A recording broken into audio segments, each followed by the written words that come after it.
पृथ्वीराज चौहान भारतीय इतिहास के प्रसिद्ध योद्धा और अंतिम हिंदू सम्राटों में से एक थे। वे चौहान वंश के शासक थे और उनकी वीरता, प्रेम कहानी और दिल्ली की रक्षा के लिए किए गए संघर्षों के कारण उन्हें इतिहास में एक विशेष स्थान प्राप्त है।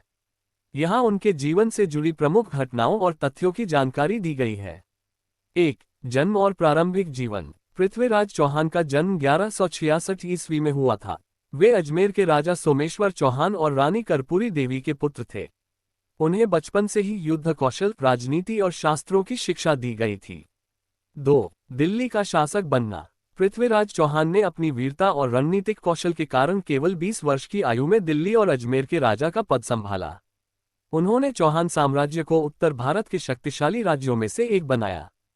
3. संयोगिता की कहानी। पृथ्वीराज और कन्नौज की राजकुमारी संयोगिता की प्रेम कहानी भारतीय इतिहास और लोककथाओं में विशेष स्थान रखती है।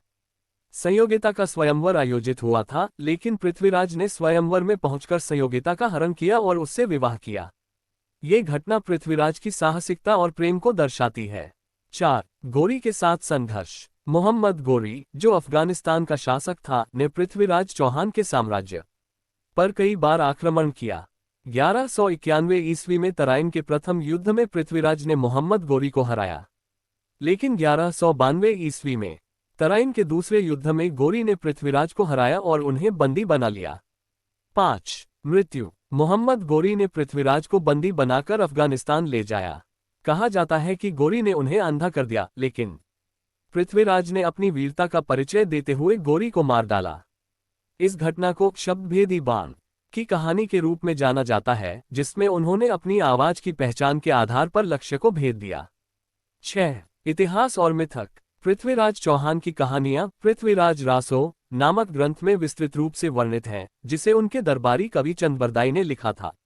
हालांकि इसमें कई बातें ऐतिहासिक तथ्यों से मेल नहीं खाती और इसे एक काव्यात्मक रचना माना जाता है।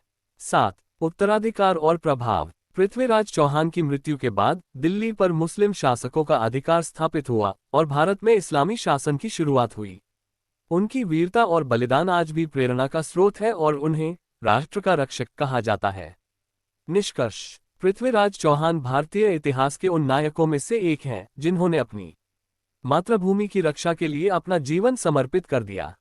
उनकी गाथाएं आज भी भारतीय लोककथाओं, साहित्य और इतिहास में जीवंत हैं।